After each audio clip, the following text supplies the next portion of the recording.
everyone, welcome back to LitQuist. I am Meshwa Patel and on this channel we solve LitCode daily problems to ace our coding interviews. Don't forget to hit the subscribe button and turn on the notification bell so you never miss any update. Let's move towards our today's problem. Today's problem is magic square in grid. तो magic square इन grid क्या है? A 3x3 magic square is a 3x3 grid filled with distinct numbers from 1 to 9 such that each row, column and both diagonals all have the same sum. Means के एक 3x3 का magic square क्या होगा कि उनकी रोज, सभी columns और सभी डायगोनल्स, दोनों डायगोनल और एंटी डायगोनल दोनों का सम, सभी का सम सेम हो. Given a row into column grid of integer, how many 3 into 3 continuous magic squares subgrids are there?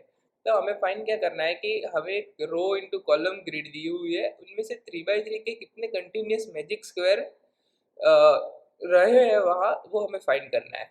Note, magic square can only contain numbers from 1 to 9. Grid में contain numbers up to 15.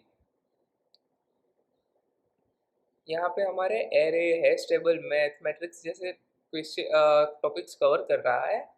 तो चलिए चलते हैं हमारे पहले example में. पहले यहाँ पे क्या है कि एक 3x3 का ही मैजिक स्क्वायर होगा और उनका सभी रोज, कॉलम्स और डायगोनल, एंटी डायगोनल सभी का सम सेम होगा. तो यहाँ पे ले लेते हैं हम पहला 3x3 का मैट्रिक्स 4 3 8 9 5 1 2 7 6. तो यहाँ पे इनका सम करेंगे तो 4 8 12 प्लस 3 15 हो रहा है डन. यहाँ पे 9 plus 1 10 5 15 done. 6 plus 2 8 plus 7 15 done. 4 plus 5 9 plus 6 16 done 15 done. 8 plus 2 10 plus 5 15 done. तो यहाँ देखेंगे हम सभी का पॉसिबल सम 15 ही हो रहा है. तो ये है जो पॉसिबल मैजिक मैट्रिक्स है. उसके बाद ये रख के हम दूसरे पे आते हैं. तो दूसरा क्या है 3 5 7 8 1 6 4 9 2. तो यहाँ पे ऊपर का तो सम 15 है, इसका भी सम रो वाइज सम सभी का 15 है, बट डायगोनली ये चेंज हो रहा है कि यहाँ पे 3 प्लस 1 4 प्लस 2 6 ही हो रहा है. तो ये मैजिक स्क्वायर हुआ ही नहीं, क्योंकि हमें यहाँ पे क्लियरली बोला गया है कि both diagonals all have the same sum. तो हमें ऐसे सेम सम वाले सभी मैट्रिक्स, कितने मैट्रिक्स अंदर मैजिक मैट्रिक्स बन रहे हैं मैजिक स्क्वायर, वो सभी फाइंड करना है. Let's move towards our algorithm. Here is an algorithm which we are going to follow to solve this one. तो मैंने जैसे बोला कि हमें 3x3 के मैट्रिक्स के अंदर फाइंड करना है, तो हमने पहले डायमेंशंस के रोज, कॉलम्स और वो सब ले लेंगे और काउंट वेरिएबल इनिशियलाइज कर देंगे. तो total number of counts magic square के कितने हैं उनको रिटर्न करवा देंगे. फिर हम एक लूप इटरेट करेंगे 3x3 का. तो सभी पॉसिबल ऑल रोज और कॉलम्स के अंदर जितने भी 3x3 के सब ग्रिड्स पॉसिबल है सभी के लिए हम करने वाले हैं. तो iterate through potential 3x3 matrix sub grid, loop through each possible. वो तो हमें पता ही है कि आई और जे की मदद से हम कॉलम वो करने वाले हैं. फिर for each point I J call a helper function is magic square. Is magic square का एक हेल्पर फंक्शन बनाएंगे, उसके अंदर हम उसको कॉल कराएंगे कि चेक करने के लिए कि वो मैजिक स्क्वायर है कि नहीं. To check if the subgrid is magic square. अगर वो मैजिक स्क्वायर होगी तो काउंट वेरिएबल को हम इंक्रीज करवा देंगे, और अगर नहीं होगी तो वैसे का वैसा ही रहेगा. अब मैजिक स्क्वायर क्या करता है, तो check if a 3x3 grid is a magic square और not, contains all numbers 1 to 9. use a boolean array seen to check if the subgrid contains all numbers from 1 to 9 without any duplicates. तो वो पहले एक scene करके variable है, वो check करेगा. हम सीन का एक हैश बना लेंगे या फिर एक एरे टाइप ले लेंगे. वो चेक करेगा कि ये जो अभी नंबर आया है आई जे के अंदर, वो हमने पहले के देखा हुआ है कि नहीं, पहले हमने ट्रैवर्स करते वक्त हमारे अंदर आया था कि नहीं ये 3x3 मैट्रिक्स के अंदर. उसके बाद iterate through the sub grid make each number as seen in the seen array. फिर हम चेक करेंगे कि हम सभी नंबर्स को सीन एरे के अंदर आया कि नहीं. जो बेसिकली हम जो चेक करवाएंगे कि सीन के अंदर कोई नंबर दूसरी बार आ रहा है कि नहीं, उसी के अंदर आ जाएगा. कि अगर कोई नंबर दूसरी बार नहीं आ रहा तो 3x3 के अंदर 9 डिस्टिंक्ट वैल्यू ही होगी, तो ये ऑटोमेटिकली ट्रू हो जाएगा. If any number is out of range, अगर कोई नंबर 1 से 9, हमें वहाँ पे नोट के अंदर दिया गया था कि numbers can be up to 15, तो अगर कोई नंबर 1 से 9 के बाहर का होगा तो और रिपीटेड होगा तो हम रिटर्न फॉल्स करवा देंगे। उसके बाद हम रोज चेक करवाएंगे कि रोज की वैल्यू सम के बराबर है कि नहीं। उसके बाद कॉलम्स चेक करवाएंगे और डायगोनल्स दोनों चेक करवा लेंगे, और सभी की वैल्यू सेम रहेगी तो हम रिटर्न ट्रू करवा देंगे। और एट द एंड हम रिटर्न ट्रू करवाएंगे तो यहाँ पे जो हमारे जहाँ पे हेल्पर फंक्शन यूज़ किया था वहाँ पे काउंट की वैल्यू एक से बढ़ेगी, और एट द एंड हम काउंट को रिटर्न करवा देंगे।